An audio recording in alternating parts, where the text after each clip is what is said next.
مفتی صاحب یہ بتائیے کہ نبی کریم صلی اللہ علیہ وآلہ وسلم، جیسا میں ظاہر وقفے سے قابل عرض کر رہا تھا کہ آپ پر تو وحی الہی نازل ہوتی ہے، آپ کو ظاہر ہے کسی مشاورت کی ضرورت نہیں، لیکن اس کے باوجود مختلف مواقعوں پر، اہم ترین مواقعوں پر صحابہ کرام رضوان اللہ تعالیٰ علیہ مجمعین سے نہ صرف آپ نے مشورہ کیا بلکہ ایک کنسنسس کے بعد اس مشورے پر پھر عمل بھی کیا. بتلائیے.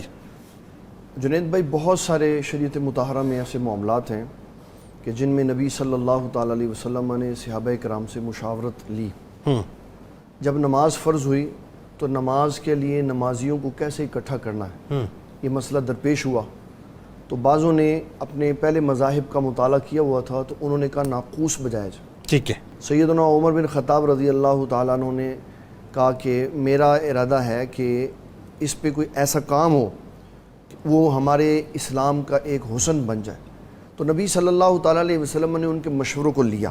ابھی یہ مشورہ فائنل نہیں ہوا، سب چلے گئے. اگلے دن حضرت سیدنا عمر بن خطاب آئے، عرض کی حضور ہم نے کل جس بات پہ مشورہ کیا تھا اللہ تعالیٰ نے مجھے کچھ راہ دکھائی ہے. پوچھا کیا ہوا؟ کہا میں نے خواب میں دیکھا ہے کہ کوئی شخص ان کلمات کو پکار رہا. تو حضور صلی اللہ علیہ وسلم نے حضرت بلال رضی اللہ تعالیٰ عنہ کو بلایا اور فرمایا آپ ان کلمات کو بلائیں جو عمر بیان کر رہے ہیں. تو سیدنا عمر بن خطاب رضی اللہ تعالیٰ عنہ نے ان کلمات اذان کو بتایا تو حضرت بلال رضی اللہ تعالیٰ عنہ نے اذان کہی. سبحان. اس مشورے پر اللہ تعالیٰ نے نماز کے لیے اذان کا حکم نازل فرمایا. بلکہ ایک اور صحابی نے بھی خواب دیکھا. ایک اور نے بھی دیکھی تھی. پھر اس کے بعد بدر کے قیدیوں کا معاملہ، اس میں نبی صلی اللہ علیہ وسلم نے مشورہ جب صحابہ کرام رضوان اللہ تعالیٰ علیہ مجمعین سے کیا تو سب نے اپنے اپنے مزاج کے مطابق جواب دیا. ٹھیک ہے. سیدنا عمر بن خطاب نے اپنے مزاج کے مطابق دیا. اور آپ بات بڑے خوبصورت انداز میں کرتے تھے کہ ادب مصطفیٰ کو ہمیشہ اوپر رکھتے تھے. اللہ. معاملہ یہ تھا کہ جیسا حضرت عمر بن خطاب چاہتے تھے نا ویسا اللہ چاہتا تھا. حقیقت یہ تھی. لیکن جب آپ بیان کر رہے ہیں نا تو کہتے ہیں تین چیزیں، وافقت ربی فی سلاسل، تین چیزوں میں میں رب کے موافق ہوا ہوں. اللہ. یہ نہیں کہا کہ رب نے میری موافقت کی، کہا میں موافق ہوا، میں نے وہ کیا جو رب چاہتا تھا. حالانکہ یہ بات صرف ادب کے لیے تھی، وگرنہ اللہ تعالیٰ نے وہ کیا جو حضرت عمر بن خطاب چاہتا. اس میں قیدیوں کے بارے میں سزا ہوئی. اسی طرح جو بدر کے بعد احد ہوا اس میں نبی صلی اللہ علیہ وسلم نے مشاورت فرمائی کہ ہم نے جو جنگ کرنی ہے وہ مدینے میں رہ کے کرنی ہے کہ باہر نکل. بالکل ٹھیک ہے. اور سارے معاملات میں، غزوات میں ایک غزوہ بڑا اہم ہے جس کو ہم کہتے ہیں صلح حدیبیہ.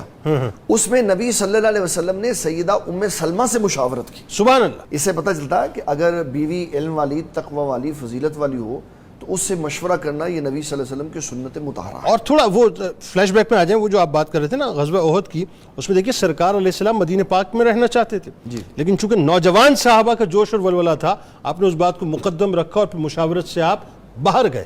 اور پھر آقا کریم صلی اللہ علیہ وسلم نے ان جوانوں کی رائے کو ترجیح دی جن کو جنگ کا ایکسپیرینس نہیں تھا، بدر میں نہیں گئے ہوئے تھے، اب وہ بدلہ لینا چاہ رہے تھے. ان کے جو ولولے تھے، جو جوش تھا، آپ صلی اللہ علیہ وسلم نے ان کو ترجیح دی. اس سے ایک فائدہ تو یہ ہوا اور دوسرا فائدہ یہ ہوا کہ منافقوں کی منافقت کھل کے سامنے. پھر آپ دیکھیے نا خندق کے موقع پر حضرت سلمان فارسی رضی اللہ تعالیٰ عنہ کا مشورہ. حضرت سلمان فارسی رضی اللہ تعالیٰ عنہ نے جب مشورہ دیا تو یہ عرب کے لیے ایک نئی شے تھی. انہوں نے کبھی اس سے پہلے یہ بات دیکھی نہیں تھی، سنی نہیں تھی. جب پورا عرب امٹ کے مسلمانوں کے مقابلے میں آیا تو اتنی بڑی خندق دیکھ کے حیران رہے. صرف ایک بندہ تھا کفار کا کہ عمر بن عبد ود، جو وہ خندق کراس کر کے آ گیا تھا. اس کے علاوہ کسی کو یہ ہمت نہیں ہو سکی کہ وہ خندق کے اس طرف آتا. کہ اس مشورے پہ مسلمانوں نے جو دن رات محنت کی اور حالات مخالف تھے، سخت سردی تھی، بھوک شدت کی تھی اور خوراک اور غذائی قلت کے باوجود مسلمانوں نے جب دیکھا کہ نبی صلی اللہ علیہ وسلم ہمارے ساتھ کام کر رہے ہیں تو دن رات کام کیا. آدھی کھجور ملتی تھی سارے دن میں اور اس کو کھا کے مسلمان نبی صلی اللہ علیہ وسلم کے ساتھ یہ کام کر رہے تھے.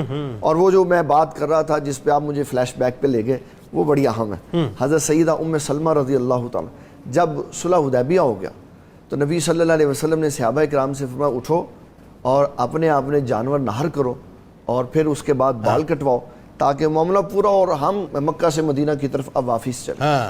اب یہ ایک کیفیت ایسی تھی کہ ہم تو عمرہ کرنے جا رہے تھے اور پھر جو شرائط بھی سنی وہ بھی ساری ان کے حق میں چلی گئی. تو ایک جمود اور سکوت. اور یہ پوری کتب حدیث میں ایک واحد واقعہ ہے کہ اس میں تھوڑی سی تاخیر ہو.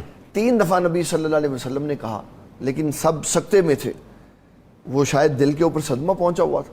تو نبی صلی اللہ علیہ وسلم اٹھے اور ام سلمہ رضی اللہ تعالیٰ عنہ کے پاس آپ نے ان سے کہا کہ یہ پہلی دفعہ ہوا کہ میں نے صحابہ کو کہا تو کچھ انہوں نے آگے سے پھر امت کی طرفداری کرتے ہوئے یہ عرض کی حضور صدمے میں ہے، آپ ایسا کریں کہ آپ جا کے خود اپنا اونٹ نہار فرمائیں، پھر دیکھیں یہ آپ کی طرف کیسے پلٹتے. اللہ. جب نبی صلی اللہ تعالیٰ علیہ وسلم نے وہ نیزہ پکڑا اور اونٹ کے گلے پہ آپ نے نیزہ چلایا تو پھر سب اپنی کیفیت سے باہر آئے اور پھر دوڑے رسول اللہ صلی اللہ علیہ وسلم. سبحان اللہ. اس واقعے نے بتایا کہ حضرت ام سلمہ رضی اللہ تعالیٰ عنہ کتنی فہم و فراست والی تھی. یعنی اس کا مطلب یہ بھی ہوا کہ آپ جو ہے وہ اپنا کئی معاملات میں خواتین کی مشاورت کو بھی شامل کر سکتے ہیں، ہے نا؟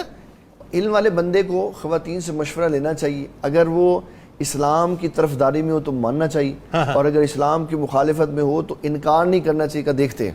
بالکل یہ بڑی حکمت اور دانائی ہے. پھر جب مختلف کفر کے معاملات میں بات ہوئی تو نبی صلی اللہ علیہ وسلم نے سعد بن معاذ سے مشورہ فرمایا.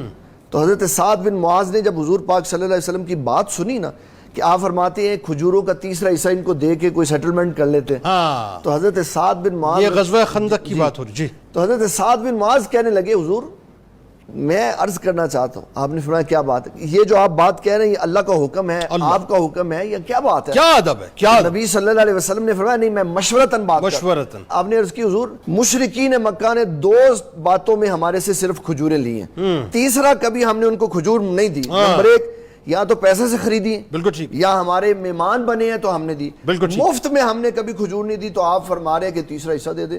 آپ نے فرمایا ساتھ کیا چاہتے ہو؟ کہا حضور مقابلہ کریں گے. آپ نے فرمایا ہم آپ کے ساتھ. تو یہ بتایا کہ حضور پاک صلی اللہ علیہ وسلم نہ صرف مشورہ کرتے تھے بلکہ لیتے بھی تھے، اس کو قبول بھی فرماتے، اس کی پذیرائی بھی فرماتے.